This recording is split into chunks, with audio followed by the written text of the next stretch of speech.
오늘 본문의 배경은 이스라엘 민족이 홍해를 지나서 이 광야로 들어와서 사흘 길을 가는 동안 마실 물이 다 떨어진 상황이 되었습니다.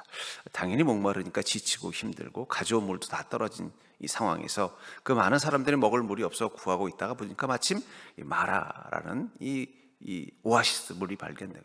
근데 막상 먹으려고 보니까 그건 먹을 수 없는 독이 들어있는 물이었던 것입니다. 거기서 원망하고 있을 때 이 모세가 하나님께 간절히 기도하고 그때 하나님께서 그것에 나무 하나를 던지도록 명령하셨습니다. 그 나무를 던지자 그 마라의 쓴물이 단물로 바뀌었다라는 말을 하는 것입니다. 저는 이것을 보면서 우리도 우리 인생의 삶 속에서 상황 속에서 어려운 마라를 경험할 때가 있죠. 왜냐하면 IMF를 여기 겪으시 보시는 분도 있겠지만 저는 목회자로서 IMF 시절에 목회를 하면서 그 IMF 시절에 참 힘들었던 성도들의 상황들을 많이 봤어요. 그러면서 참 많은 개인의 삶의 변화가 일어나는 것을 전 본 적이 있습니다.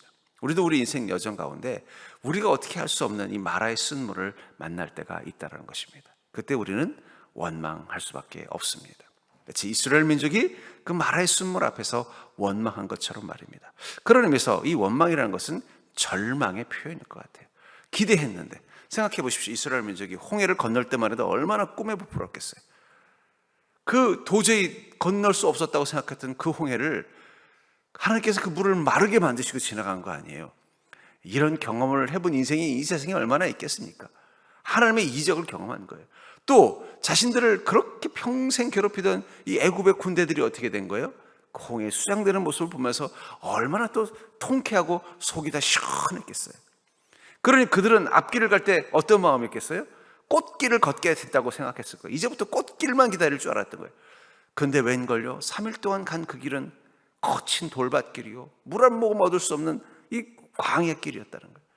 점점 기대감은 실망감으로 바뀌고, 그러다가 저 연못이 물이 보여서, 오아시스가 보여서 먹으려고 보니까 먹을 수 없는 물이라는 사실을 깨달았을 때 결국은 참다 그들의 인내가 무너지면서 그들은 폭발한 것입니다. 우리도 우리 인생 가운데 때로는 이 마라 앞에 설 때가 있다는 거예요. 하나님께서 나를 인도하신다고 믿고 왔는데 내가 겪은 삶이 광야같이 느껴질 때, 그래서 그 광야도 묵묵히 믿음 가운데 이겨서 이제는 뭔가 주님이 소망 주신 줄 알고 그걸 덥석 마셔봤는데 이게 또 내 인생의 고통이 될 때 우리도 모르게 원망합니다. 도대체 하나님은 어디 계신 겁니까? 왜 나에게 이렇게 하십니까? 근데 여기서 우리가 잠시 잊은 것이 있어요. 그것은 뭐냐면 이곳까지 그들이 온 것은 누구의 인도하심 따라서요? 하나님의 인도하심 따라서요. 그들 중에는 분명히 원망하지 않은 사람들이 있었을 것입니다. 그리고 그들이 원망하지 않을 수 있었던 이유는 뭐예요? 애굽에서 죽지 않도록 살리신 하나님이 설마 여기서 나를 죽이겠어? 그 마음을 가진 자는 원망하지 않았을 것입니다. 근데 반대로 애굽에서 죽게 놔두지 왜 날 여기서 죽게 만들어 하는 사람들은요, 원망했을 것입니다.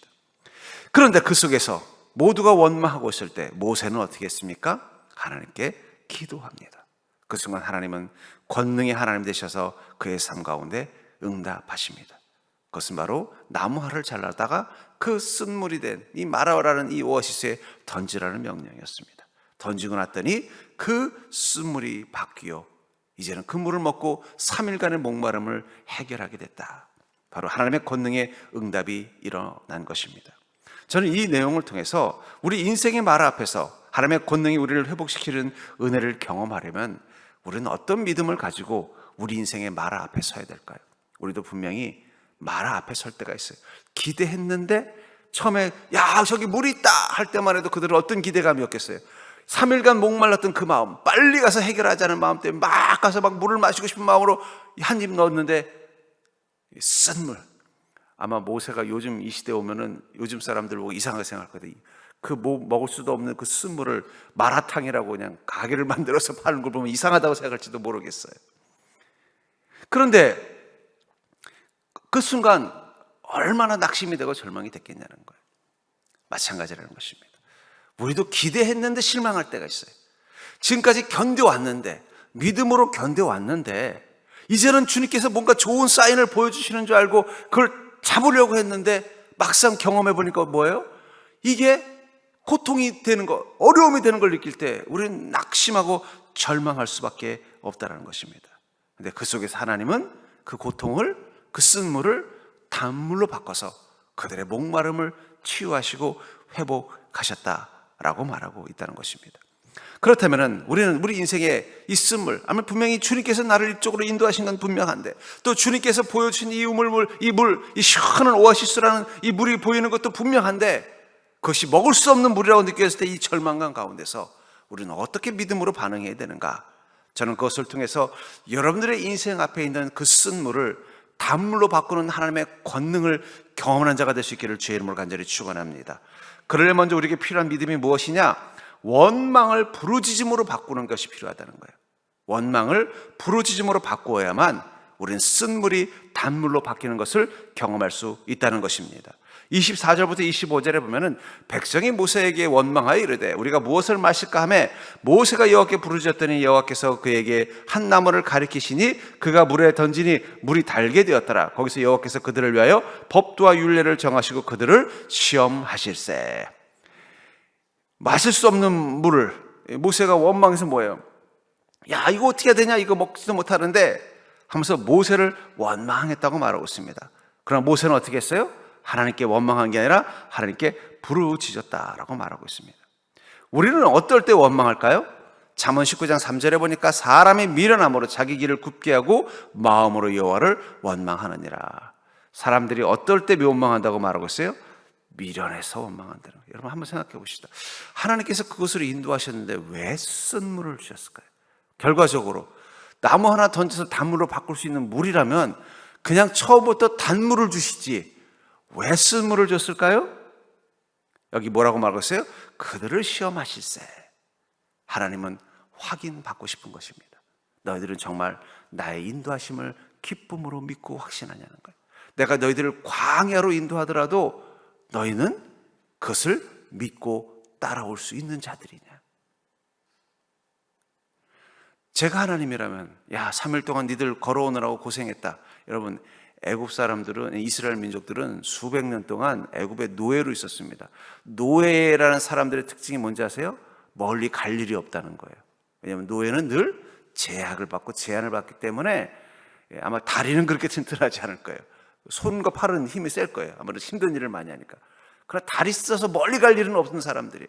그들이 3일을 걸었다는 것은 얼마나 지치고 힘들겠습니까? 그럼 하나님께서 고생했다, 이물 먹고 힘내라 이렇게 해주셔도 되는데 첫 번째 먹는 그 물을 쓴 물을 주셨단 말이에요. 결국 그들은 그 속에서 원망한 거예요. 그 원망을 오늘 잠언 19장은 뭐라고? 우리가 미련해서 자기 길을 굽게 하고 마음으로 여호와를 원망하느니라. 분명히 그들이 물을 먹고 이거 쓰네, 어떡하지? 모세시여 이거 쓴 물입니다 라고만 말했어도 하나님은 어떻게 했을까요? 조금만 기다려라, 나무만 집어넣으면 먹을만 하다 하면서 바꿔주는 시간을 줄 텐데 그들은 그럴 시간도 안 주고 어떻게 한 거예요? 하나님을 원망부터 하더라는 거예요. 여러분 우리가 원망할 때 이유를 오늘 잠언은 뭐라고 말해요? 우리의 지혜의 문제라고 말하고 있다는 거예요. 우리가 원망할 때 사실은 표면적으로는 다른 존재를 원망하죠. 마치 이 이스라엘 민족이 모세를 원망한 것처럼. 하지만 그 모든 원망의 종착점은 하나님께 있습니다. 이런 그리스도인들이 자꾸 입에서 원망이 많을 때 특징이 뭔지 아세요? 삶에 마라가 생길 때예요. 자꾸 일이 안 풀려요. 하던 일이 잘 될 때는요 감사가 넘치고, 제가 이렇게 보면요 가정에 좋은 일이 있거나 사업이 잘 되는 분들을 보면요 교회에 와서 보면 표정이 늘 환하고 밝아요. 근데 뭔가 사업이 잘 안 되거나 가정에 어려움이 생기거나 생각지 못했던 인생의 쓴물을 경험하면요 얼굴이 막 표정이 안 좋아요. 그리고 자꾸 불만이 생기기 시작해. 근데 대부분 하나님께 원망하진 않아요. 교회에 대한 불만, 목회자에 대한 불만, 성도에 대한 불만이 자꾸 늘어나요.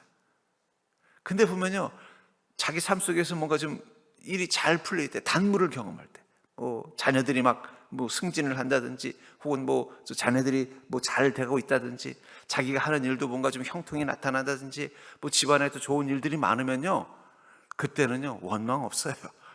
교회에 대한 불만도 없어요. 모든 게 다 감사해요. 근데 갑자기 삶의 쓴물을 겪으면요 자꾸 불평이 생기고 원망이 생겨요. 근데 그 원망의 그 궁극점은 뭐예요? 하나님께는 차마 원망 못하겠는가. 하나님께 원망했다가는 더 쓴 물을 주실까 봐. 그러니까 누구만 자꾸 하는 거예요.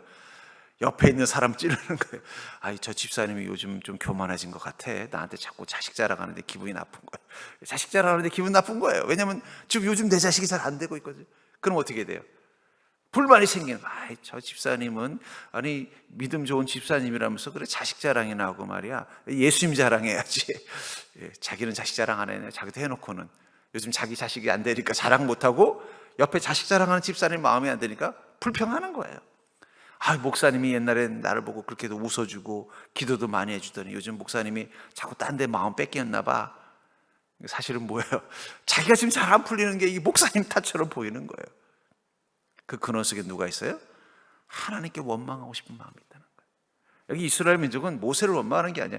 하나님을 원망하고 싶은데 하나님을 원망했다간 더 쓴 물을 받을까 봐 겁나니까 애꿎은 모세만 못 살게 군 거예요. 그때 모세는 어떻게 했다고 말하고 있어요? 주님께 무릎 꿇고 기도했다는 것입니다. 원망이 많은 그리스도인에게는 몇 가지 특징이 있어요. 첫째는 조급하다는 거예요. 조급한 성경을 가진 분들이 원망할 확률이 높습니다. 왜냐하면 우물가에 가서 숭늉 찾으니까 왜 숭늉 안 갖다 놨어 이렇게 하는 사람이기 때문에 결국은 조금만 뭔가 하나님의 응답이 늦어도 원망하게 돼 있다는 거예요. 무지한 사람도 원망하게 돼 있어요. 말씀을 깨닫고 이해가 되면은요, 설령 내 눈앞에 마라의 쓴물이 있어도 어떻게 돼요? 우리는 그것에 절망하지 않습니다.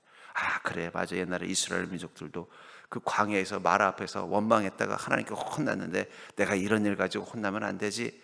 오히려 그 속에서 어떻게 돼요? 자기의 마음을 다스리고 오히려 감사하려고 애를 쓴다는 거예요. 지혜, 성경을 통해 지혜를 가진 자들은 절대로 원망하지 않아요. 불안이 많은 사람도 원망해요. 비교의식이 많은 사람도 원망합니다. 자꾸 나랑 주변에 있는 다른 성도들이랑 인생을 비교하면요, 자꾸 원망거리가 생기는 거예요. 그러니까 여러분들 원망하지 않으려면요, 원망하지 않는 자가 되려면 이 성격부터 바꿔야 돼요. 좀 여유가 있어야 되고 말씀을 통해서 인생의 그 깊은 본질을 깨달을 줄 알아야 되고 주시는 그 평안을 가져야 되고 내게 주어진 것에 감사하는 마음을 갖는 게 원망으로서 나를 지키는 가장 좋은 방법입니다. 무엇보다 가장 좋은 방법은 뭘까요? 원망이 나오려고 할수록 부르짖는 것입니다. 시편 18편 6절에 보니까 내가 환난 중에서 여호와께 아뢰며 나의 하나님께 부르짖었더니 그가 그의 성전에서 내 소리를 들으시며 나의 앞에서 나의 부르짖음이 그의 귀에 들렸도다. 환난 중에서 자신의 하나님께 부르짖었더니 주님께서 그 부르짖음을 들으셨도다. 모세도 어땠습니까? 그 환난 가운데 주님께 부르짖었더니 주님이 들으셨다는 거예요. 제가 모교회에 어떤 여자 집사님이 계셨는데 이 여자 집사님이 남편하고 좀 사이가 별로 안 좋았어요. 그래서 남편하고 자주 싸우고. 근데 이분이 특징이 뭐냐? 남편과 싸운 날 금요 철야는요, 오면은요, 그냥 목이 터져라고 주여를 외치는 거예요. 그러니까 제가 보니까 남편하고 그냥 했는데 차마 남편하고는 하지는 못하고 그냥 막 속에 불은 넘치는데 그냥 어떻게 풀 데가 없으니까 어떻게 해야 돼요? 그 교회 와서 쥐야 소리 지르고 그럼 옆에 있던 집사람들 아 오늘 남편이랑 또 싸웠나 보네. 어린 제 귀에 들리는 거예요. 아 오늘 남편이랑 또 싸웠나 보다. 근데 저는 그 집사님이 지혜롭다고 생각합니다. 남편하고 싸웠다고 가서 더 소리 질러봤자 싸움만 커지잖아요, 그렇죠? 그렇다고 남 앞에 가가지고 대신 뭐 종로에서 뺨 맞고 한강에서 화풀이 한다고 다른 사람한테 원망해봤자 손해될 게 뭐예요? 그러니까 어떻게 차라리 주여라도 부르짖으면 하나님이 들으시고 뭐랄까요? 아이고 또 싸웠구나. 아이 그래 내가 안다. 예, 너 마음 평안 가져라. 내가 너 대신 그 남편 혼내줄 테니까 너 걱정하지 말아라. 그 집사님 마음속에는 하나님은 친정아버지 같은 거예요. 그러니까 친정아버지한테 가서 말 못하고 아바 아버지한테 와서 주여 주여 하면서 주여 우리 남편을 구원하여 주시옵소서. 근데 구원해달라는 뜻이 아니라 뭐예요? 저 인간 좀 손봐달라는 뜻으로 제 귀에는 들리더라고요. 여러분들 원망이 생길 때 차라리 주여, 절대 할 거예요. 원망이 생길 때 더 크게 주여를 외치자. 아마 모세도 좀 원망이 있었을 것 같아요. 아니 하나님 이들을 이끌고 내가 싫다 그랬잖아요. 내가 이스라엘 민족 끌고 오는 거 자신 없다고 그랬잖아요. 내가 이 광야에 40년 살아봤는데 이 많은 사람을 어떻게 40년간 끌고 다닙니까? 못한다고 했잖아요. 원망이 나올 만하죠. 모세도. 모세가 하고 싶어서 이거 한 거 아니잖아요. 하나님이 억지로 하라고 한 거 아니에요. 했으면 알아서 좀 단물을 준비해 주시지. 쓴물 준비해가지고 자기 원망 들었을 때 모세가 얼마나 화가 났겠어요. 모세가 또 이쪽으로 자기가 결정한 거겠어요? 하나님 이쪽으로 가라고 해서 왔는데, 하나님 이거 너무하신 거 아닙니까? 아니 제가 일로 오자 그랬습니까? 홍해로 가져간 것도 하나님이시고 일로 가져간 것도 하나님이신데 내가 왜 이 이스라엘 백성들에게, 내가 원하지도 않은 이 자리에 서 있는데 내가 왜 이스라엘 백성들에게 이런 원망 들어야 됩니까? 하나님 책임지세요. 이런 마음이 들 수 있겠죠. 근데 어떻게 했다고요? 주여! 그 순간 하나님 뭐라고 말씀하세요? 뭐 이렇게 부르짖냐, 귀 아프다. 저 옆에 저 나무 있지? 저거 물에 던지면 저 다 쓴 물이 단물로 바뀔 거다. 여러분들, 우리는 환난 가운데 무엇을 해야 돼요? 부르짖으시기를 주의 이름으로 축원합니다. 원망이 생기려고 할수록 자꾸 옆 사람에게, 같이 사는 사람에게 원망이 생기려고 할 때 뭐라고요? 내가 지금 자꾸 하나님께 불만이 생기는구나. 사실은 우리는 하나님께 원망되는 거예요. 내일 잘 되면요, 옆 사람이, 같이 사는 사람이 늦게 들어와도 다 용서가 돼요. 자식들이 좀 사고 쳐도 다 용서가 돼요. 근데 내 인생 가운데 쓴물을 경험하면요, 뭐 조금만 하나도 용서가 안 되는 거예요. 결국은 하나님을 향한 원망이라는 거예요. 그러니까 여러분, 옆 사람에게, 주변 사람들에게 불만이 생길 때 뭐라고 생각하라고요? 내가 지금 하나님께 원망하려고 하는구나. 그럼 어떻게 하라 그랬어요? 주여! 예. 그래서 기도하시라는 거예요. 부르짖으시라는 거예요. 마가복음 10장 46절부터 49절에 보면 이 바디메오라는 사람이 나옵니다. 그들이 여리고에 이르렀더니 예수께서 제자들과 허다한 무리와 함께 여리고에서 나가실 때 디메오의 아들 맥인 거지 바디메오가 길가에 앉았다가 나사렛 예수란 말을 듣고 소리질러 이르되 다윗의 자손 예수여 나를 불쌍히 여기소서 하거늘 많은 사람이 꾸짖어 잠잠하라 하되 그가 더욱 크게 소리질러 이르되 다윗의 자손이여 나를 불쌍히 여기소서 하는지라 예수께서 머물러 서서 그를 부르라 하시니 그들이 그 맹인을 부르며 이르시되 안심하고 일어나라 그가 너를 부르신다 하매. 이 바디메오란 말은 디메오의 아들이라는 뜻이에요. 저는 왜 그의 이름을 디메오의 아들이라고 불렀을까요? 변변한 이름도 없었던 소경이라는 거예요. 그 사람은 누구의 아들? 그런 소리 들을 때마다 그의 마음 가운데 누구를 향한 원망이 있겠어요? 아버지의 원망. 내 아를 왜 이렇게 낳아가지고 평생 눈앞을도 보지 못하고 동량에서 먹고 사는 이 비참한 인생으로 나를 만들었나? 원망의 마음이 생길 수밖에 없다라는 거예요. 근데 그 원망의 마음이 생길 수밖에 없는 그의 삶임에도 불구하고 그는 그곳에서 예수님이 지나가신다는 말을 듣고 어떻게 했어요? 그냥 부르짖어서 그냥 주여 나를 불쌍히 여기시옵소서 소리를 질렀다는 거예요. 주님께서는 왜 그의 믿음을 크다, 내 믿음이 너를 구원했다라고 50절에 말하는데 왜 그랬을까요? 저는 이렇게 생각합니다. 아마 분명히 이 바디메오는 아버지를 원망하지 않았을 거예요. 자신이 이렇게 태어난 그 하늘 하나님께 원망하지 않았을 것입니다. 이 디메오라는 뜻이 존귀하다는 뜻을 가지고 있어요. 존중받는다는 뜻이 있어요. 왜 그런 이름일까? 존중받는 자의 아들. 물론 진짜 디메오라는 이름을 가진 사람의 아들인 것도 되겠지만 그가 하나님 눈에 어떻다라는 거예요? 존중받는 자의 아들이다. 그런 원망하지 않았던 것 같아요. 자신이 이런 불행한 운명을 쓴물을 먹고 태어난 자처럼 불행한 운명 가운데 있었지만 원망하지 않고 오히려 그 속에서 어떻게 돼요? 아멘 주 예수여 속히 오시옵소서. 주님이 오시기만을 바라고 그 주님이 이 땅 가운데 오셨다는 소식을 듣고는 이 여리고 성에 오시기를 바라면서 어떻게 했어요? 분명히 여리고 성문 밖에서 늘 곁에서 기다리고 있었을 것입니다. 그러다가 드디어 예수님이 지나가신다는 소리를 듣고 뭐라고요? 다윗의 자손 예수시여 나를 불쌍히 여기소서. 그런 목놓아 주님을 부르신 것입니다. 주님께서 그 음성을 들으시고는 이리 오너라. 여러분들, 우리가 원망될 일이 있고 불평할 일이 있고 절망할 일이 있더라도 여러분들이 바디메오가 되기를 주의 이름으로 축복합니다. 바디메오가 뭐라고요? 존귀한 자의 아들, 존중받을 만한 자의 아들. 우리의 입술을 다스리고 우리의 마음을 다스려서 저 사람 저렇게 어렵고 힘든 환경에서도 참 뭔가 품위가 있어 보인다. 뭔가 정말 달라 보인다.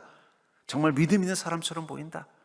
그런 모습으로 자신의 쓴물 앞에 설 수 있는 자가 되기를 주의 이름으로 축복합니다. 그리고 주님을 더 기다리고 사모하는 마음 가지고 다윗의 주 예수, 다윗의 자손 예수여 나를 불쌍히 여기소서 부르짖는 그 순간 주님은 그의 그 음성을 들으시고는 나에게 오라고 말씀하신다는 거예요. 그리고 그의 눈을 뜨게 치료해 주셨다는 것입니다. 원망 대신에 간구할 수 있는 자, 절망 대신에 감사할 수 있는 바디메오와 같은 마음을 가진 자, 그런 자를 주님은 그 기도 소리를 들으시고 그리고 부르시고 그리고 그들을 치료해 주십니다. 혹시 여러분들이 원망의 마음이 자꾸 생기면 생길수록 어떻게 하라고요? 더 주님을 향하여 부르짖고 기도하는 자가 되기를 주님으로 축복합니다. 소리질러 기도해도 괜찮습니다. 그러면 더 몸도 스트레스도 풀립니다. 여러분들 노래방 가서 노래 부르는 것보다 주여 하는 게 더 그냥 그 마음속에 있는 이 쓴 물의 고통을 이겨낼 수 있는 힘이 될 것입니다. 두 번째로는요, 하나님의 권능이 우리를 회복시키는 은혜를 경험하려면요, 인생의 쓴물 앞에 서야 된다는 거예요. 인생의 쓴물 앞에 서야만 회복을 경험한다는 것입니다. 25절을 보시면 모세가 여호와께 부르짖었더니 여호와께서 그에게 한 나무를 가리키시니 그가 물에 던지니 물이 달게 되었더라. 거기서 여호와께서 그들을 위하여 법도와 율례를 정하시고 그들을 시험하실세. 그 물이 쓰면은 그 물 말고 옆에 또 새로운 물이 있다고 새로운 물도 주실 수 있는 거잖아요. 근데 굳이 그 쓴물을 왜 달게 해서 먹을 수 있는 물로 만들었을까요? 저는 그게 하나님이 피조물을 대하는 방식입니다. 여러분들, 하나님께서 이 땅에 만드신 이 피조물이 마음에 안 들어서 다 버려버린다면 어떻게 될까요? 그럼 그게 멸망이요, 심판인 것입니다. 근데 하나님은 멸망시키기보다는 어떻게 하는 거예요?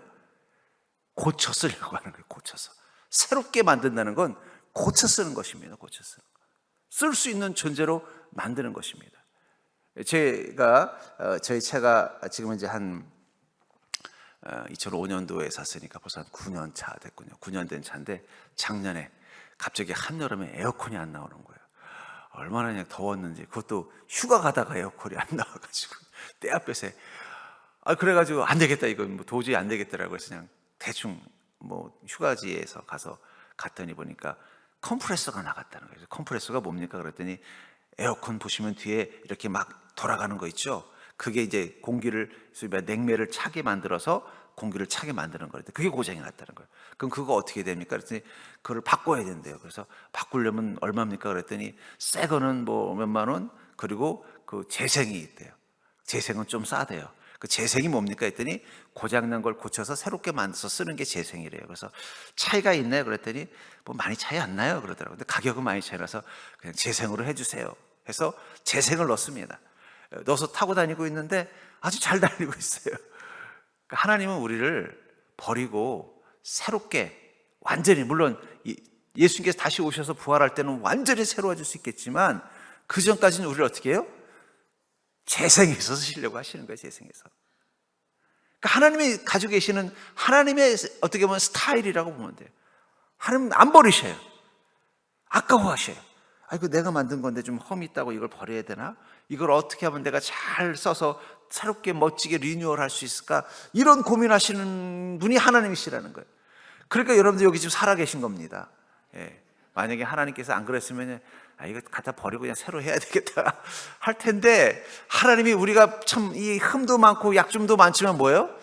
너무 아껴. 내가 만든 건데 이거 참 버리기 아까워. 그래서 어떻게 해요? 어떻게든지 써보시려고. 그게 하나님 스타일이기 때문에 어떻게 쓴물도 그냥 버리지 않으시고 단물로 바꿔버리신다는 거예요. 고린도서 6장 14절에 보면 하나님이 주를 다시 살리셨고 또한 그 권능으로 우리를 다시 살리시리라. 제가 하나님이면요, 아이고 내가 인간들을 잘못 만들었나 보네 하면요, 싹 이 땅의 인간들 다 없애버리고 뭐 ET를 새로 만든다든지 뭐 새롭게 만들겠는데, 하나님은 어떻게 하신다는 거예요? 우리를 그대로 쓰시려고 어떻게 해요? 예수님 보내셔서 십자가에 달려 죽게까지 하시고, 그리고요 우리의 죄를 해결한 다음에 그것도 부족해서 어떻게 해야 돼요? 그것만 가지고는 우리가 영생을 살 수 없는 존재가 되니까 다시 새롭게 부활해서 우리를 계속 하나님께서 사용하시려고 하신다는 거예요. 그게 바로 하나님이 우리를 사용하시고 사랑하시는 방식이라는 것입니다. 그렇기 때문에 하나님은요 우리를 다시 살리십니다. 여러분, 우리가 인생의 쓴물을 만나든 인생의 절망을 만나든 인생의 실패를 만나든 인생의 고통을 만나든 하나님은 우리를 버리시지 않습니다.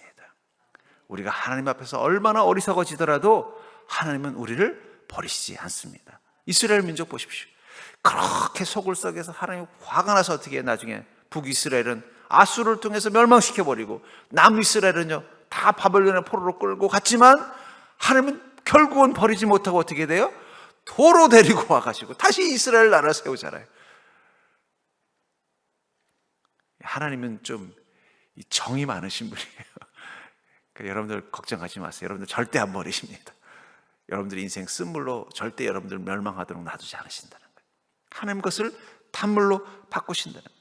그렇기 때문에 여러분, 우리가 주님 앞에 서게 될 때, 주님의 권능 앞에 서게 될 때 우리 인생은 새롭게 만들어집니다. 설령 내 인생이 쓴물 같더라도, 지금까지 내 인생이 쓴물 같더라도 주님 앞에 서게 되면 그 순간 주님은 우리 인생을 단물로 바꾸어 주십니다. 여기 보면 나무를 던져서 쓴물을 단물로 바꿨다 그러잖아요.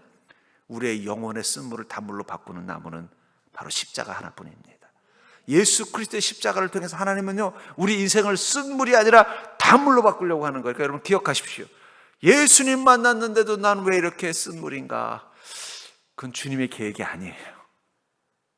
주님은 우리 인생을 단물로 바꾸시려고 하십니다. 예수님 만나면 바뀌게 돼 있어요. 믿으시기 바랍니다. 내가 설령 인생의 쓴물로 태어났고 내가 지금까지 살아온 인생의 쓴물이더라도 예수 그리스도의 십자가가 우리 안에 던져지게 되면 그 순간부터 우리 안에 쓴맛은 사라지고 단맛이 올라오는 거예요. 죽음의 냄새는 사라지고 부활의 향기가 넘치는 인생으로 바뀌게 된다는 거예요. 저는 이 교육학과 심리학을 부전공으로 했는데 제가 나중에 결론 내린 게 뭐냐면 인간은 인간을 바꿀 수 없다 해요. 인간의 지혜를 가지고는 인간을 바꿀 수 없습니다. 그러나 하나님은 바꾸실 수 있습니다. 예. 믿으시기 바랍니다. 저는 주변에서 그런 분들 많이 봤어요. 예. 최근에도 우연히 어떤 한 목사님 봤는데 조폭 출신, 예. 조폭이었던 분이 저렇게 바뀔 수도 있구나. 예. 그러나 처음에는 아닐 것 같아. 혹시 또 그냥 어디 사기치는 거 아니야? 근데 진짜 다른 분이시더라고. 얼굴은 여전히 과거에 그 학교 다니시던 그분인데 말과 생각과 행동은 다른 사람이 돼 있더라고. 그분의 심령 가운데 예수 그리스도의 십자가가 들어가서 그 마음이 쓴물이 아니라 단물로 바뀐 것입니다. 여러분, 예수 그리스도의 십자가는요, 모든 인생을 단물로 바꿀 수 있음을 믿으시기 바랍니다. 그게 권능이에요. 특별히 어떤 인생 가운데 그 예수 십자가가 강력한 권능이 되느냐? 마라 같은 인생, 인생의 고통과 절망과 슬픔이 많은 인생일수록 그 십자가가 그 마음 가운데, 그 심령 가운데, 그 영혼 가운데, 그 인생 가운데 들어오면 어떻게 돼요? 그 순간 쓴물이 단물로 바뀌는 놀라운 기쁨을 누리게 되는 거예요. 나는 예수 믿어도 별로 안 바뀐 것 같다.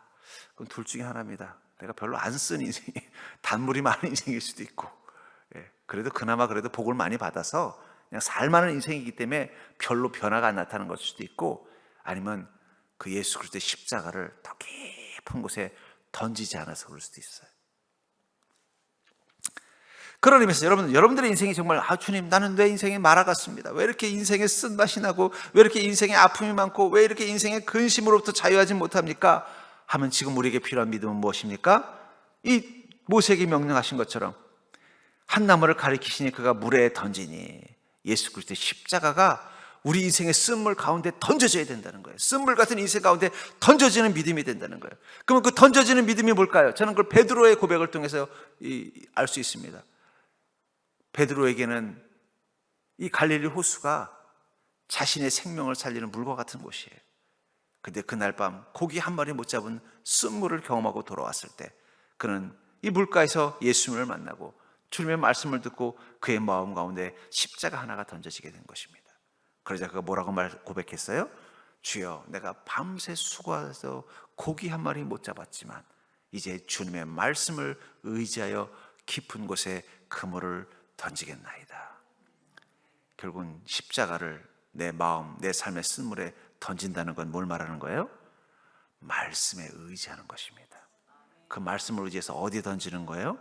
깊은 곳, 가장 고통이 많은 곳, 가장 아픔이 많은 곳, 가장 실패와 절망이 많은 곳, 가장 나를 두렵게 하는 곳, 그곳에 예수 그리스도의 말씀을 가지고 들어가면 그 말씀을 의지해서 그 쓴물 앞에 서게 되면요, 그 순간 그 쓴물이 단물로 바뀌는 것을 보게 될 줄 믿습니다. 제가 이 믿음으로 자기 인생을 바꾼 성도님들을 보면요, 그들도 다 자기 인생에 쓴물이 있어요. 옛날에 보면은 가장 쓴물이 뭔가 보면 남편이더라고요.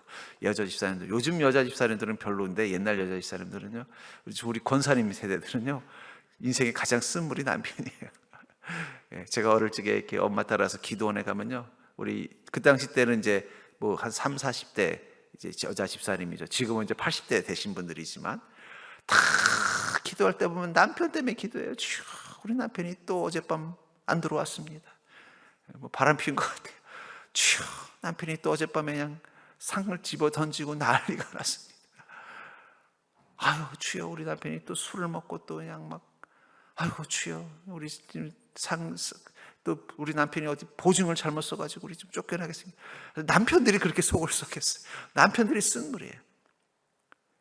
근데 그 문제를 가지고 다 주님께 와서 눈물로 기도하더라고요. 그 이제 세월이 지나서 이제 그때 30, 40대 때 눈물로 기도하던 그 집사님들이 이제는 나이 먹어서 뭐 이제 뭐 60, 70 뭐 이렇게 이제 성장해 나가시잖아요. 근데 보면서 느낀 게 뭔지 아세요? 그렇게 속썩이던 남편들이 다 변해가지고, 부인 권사님 옆에 딱 붙어서 열심히 교회 나오시더라고요. 쓴물을 단물로 바꿔내더라고요. 여러분, 예수 그리스도의 십자가는 여러분들의 인생의 쓴물을 단물로 바꿀 수 있습니다. 지금 여러분들의 쓴물이 뭐예요? 거기에 말씀을 의지해서 나가십시오. 그것이 여러분들의 인생을 바꾸는 힘이 될 줄 믿습니다. 그렇게 되면 말씀과 믿음을 따라 사는 중에 우리는 어떤 하나님을 만나느냐? 여호와 라파, 우리를 치료하시는 하나님을 만난다고 오늘 본문은 말하고 있는 것입니다. 26절을 보실까요? 이르시되 너희가 너희 하나님 나 여호와의 말을 들어 순종하고 내가 보기에 의를 행하며 내 계명의 귀를 기울이면 내 모든 규례를 지키면 내가 애굽 사람에게 내린 모든 질병 중 하나도 너에게 내리지 아니하리니 나는 너희를 치료하는 여호와임이라. 하나님 당신을 누구라고 말씀하고 있어요? 우리를 치료하는 하나님, 여호와 라파라고 말씀하고 있다는 것입니다. 그것을 위해서 우리에게 필요한 건 뭐라고 말하고 있어요? 모든 규례를 지키는 삶. 결국은 말씀과 믿음을 따라 사는 삶만 있으면 어떻게 된다는 거예요? 여기 모든 이 애굽에 내린 질병은 바로 10개의 재앙을 말하는 거예요. 그 재앙으로부터 하나님이 지키시고 보호해 주시는 은혜로 함께 하신다라고 말하고 있습니다. 요즘은 이 습관에 대해서 되게 중요하게 여기죠. 그래서 건강을 위한 습관, 장수의 습관. 그래서 전 세계 장수하는 나라와 장수하는 마을에 그 장수하시는 분들의 습관이 뭔가를 연구하는 또 전문가들이 있대요. 그럼 그 연구한 걸 가지고 이제 통계를 내서 그분들은 뭐 유산균을 많이 먹는다더라, 그분은 나이가 먹더라도 일을 손에서 놓지 않는다더라, 그분들은 뭐 이런 거 뭐 하다더라. 그러면서 거기서 가장 강조하는 건 뭐예요? 바로 습관입니다. 습관. 근데 맞는 것 같아요. 우리의 생각, 우리의 음식, 우리의 생활의 습관이 우리를 건강하고 우리를 장수하게 만든다면 우리의 인생을 치료하는 습관도 있다는 거예요. 여러분들의 인생을 치료하는 습관은 무엇입니까? 그것은 모든 규례를 지키는 삶, 바로 말씀과 믿음을 따라 사는 것입니다. 그래서 우리는 어떻습니까? 예수 그리스도를 믿고 그분의 말씀을 믿는 믿음으로 우리 삶을 살아가는 그 순간, 이제는 쓴 물을 단물로 바꾸는 게 아니라 쓴 물이 임하지 않는 삶. 뭐라고 말씀하고 있어요? 내가 애굽 사람에게 내린 모든 질병 중 하나도 너에게 내리지 않겠다라고 말씀하고 있잖아요. 무슨 말이에요? 우리가 왜 날마다 말씀과 믿음 따라 살아야 되느냐? 그게 바로 우리의 거룩한 습관, 내 인생을 치료하는 습관이 돼서 내 삶 가운데 여호와 라파를 경험함으로 인해서 어떻게 된다는 거예요? 내 인생을 흔드는 모든 쓴 물로부터 나를 지켜주시는 하나님의 은혜, 바로 예방의 복을 누리게 된다는 거예요. 그러니까 여러분, 인생에는 하나님 주시는 그 권능에는요, 치유의 복이 있고 예방의 복이 있습니다. 치유의 복은 뭐예요? 내가 쓴물을 경험하는데 그 쓴물을 단물로 바꿔주는 거예요. 그럼 예방의 복은요? 쓴물이 생기지 않는 복입니다. 여러분, 치유의 복이 더 좋을까요? 예방의 복이 더 좋을까요? 근데요, 예방의 복은 눈에 안 띄어요. 여러분들이 나는 왜 코로나 안 걸렸지? 그 눈에 안 띄어요. 한번 걸렸다가 약을 먹어서 야, 그 약 용하다 그러지, 안 걸린 건 용하다고 생각하지 않는 게 인간의 어리석음입니다. 그러다 보니까 어떻게 돼요? 한번 쓴물 찐하게 겪고서 하나님의 은혜를 받아서 단물로 짠 변해야 아이고 하나님 날 살아가시는구나. 근데 진짜 사랑은 뭐예요? 왜 나는 사는데 이렇게 큰 문제 없이 그래도 하나님께서 내 삶 가운데 감사하고 기뻐하면서 살게 하시지? 그게 더 좋은 겁니다. 여러분 뭐가 더 좋으세요? 여호와 라파 치료하시는 하나님이 좋으세요? 아니면 예방하시는 하나님이 더 좋으세요? 근데 다시 말하지만 예방하는 하나님은 잘 못 느껴요. 왜냐하면 지금도 하나님은 여러분들을 지키고 보호하고 계십니다. 근데 우리는 그걸 너무 당연하다고 생각하니까 뭐예요? 아이고 뭐 당연하지 뭐라고 생각하다가 한 번 쓴물 먹어봐야 어떻게 되는 거야? 아이고 그날 하나님이 지켜주셨구나. 그걸 깨닫는 거예요. 그러니까 여러분 지금도 하나님은 여러분들의 인생 가운데 여호와 라파의 하나님이라는 사실을 기억하시기 바랍니다. 하나님 지금도 지켜주시니까 이 정도인 거예요. 안 지켜주셨으면요 벌써 들어올 때 표정이 벌써 이 정도 가지고는 안 돼요. 세상의 모든 고통, 그냥 그 쓰디쓴 익모초 먹은 표정을 들어오게 돼 있어요. 근데 그래도 와서 감사하고 그래도 주님 앞에 오니까 마음 편하고 또 그래도 또 내 인생에 대해서 소망이 여전히 생기는 이유는 뭐예요? 그것은 하나님께서 우리 삶 가운데 계속 지켜주시고 보호하시는 은혜로 있기 때문입니다. 그러므로 사랑하는 성도님들, 이 하나님께서 우리에게 주는 여호와 라파, 치료하시는 하나님이 아니라 예방하시는 하나님으로서의 여호와 라파를 경험하려면요 우리에게 가장 중요한 습관은 뭘까요? 말씀과 믿음을 따라 사는 것입니다. 매 순간 언제나 어디서든 날마다 내가 말씀과 믿음을 따라 살려고 하면은요 그 사는 거 하나만 가지고도 하나님이 내 인생 가운데 막아주시는 많은 은혜들이 이미 우리 삶 가운데 임하는 것입니다. 전 지금도 하나님께서 여러분들을 그렇게 여호와 라파, 여러분을 이 쓴 물로부터 지켜주시는 그 은혜로 함께 살고 있는 인생이라는 사실을 믿으시기 바랍니다. 그렇기 때문에 앞으로도 주님께서 여러분들의 인생 가운데 쓴물이 오지 않도록 지켜주기를 원하신다면 지금부터 어떻게 돼요? 말씀과 믿음을 따라 사는 게 필요하다는 거예요. 운동은 건강할 때 하는 거래요. 아픈 다음에 하는 게 아니라 건강할 때 해야 된다는 거예요. 아픈 다음에 하면 어떻게 돼요? 물론 좀 시간이 지나면 낫겠지만 힘든 거예요. 건강할 때 열심히 운동해야 아프지 않은 거예요. 마찬가지입니다. 말씀과 믿음을 따라 사는 삶을 살게 되면 여러분들은 예방하시는 하나님, 그 여호와 라파의 삶을 여러분의 삶 가운데 날마다 경험하게 될 줄 믿습니다. 만약에 여러분들 지금도 인생의 쓴물을 경험하고 계신 분이 계시다면 지금 여러분들에게 필요한 것은 바로 예수 그리스도의 십자가 앞에 무릎 꿇고 기도하십시오. 그리고 주님의 말씀을 의지해서 한 걸음 한 걸음 나아가십시오. 그럼 반드시 하나님은 여러분들을 그 쓴물로부터 건져 주실 것입니다. 또 여러분들이 그 쓴물 없이 살아가고 있다면 그것은 하나님께서 이미 여러분들 가운데 예방하시는 하나님을 함께하고 계신 것입니다. 그렇다면 그 사실을 깨닫고 더욱더 날마다 말씀과 믿음을 의지하며 하루하루 살아가는 복된 인생이 되기를 주의 이름으로 축복합니다. 지금도 여호와 라파 하나님은 여러분들과 함께하고 계심을 날마다 믿는 믿음으로 사는 자 되기를 주의 이름으로 간절히 축복합니다.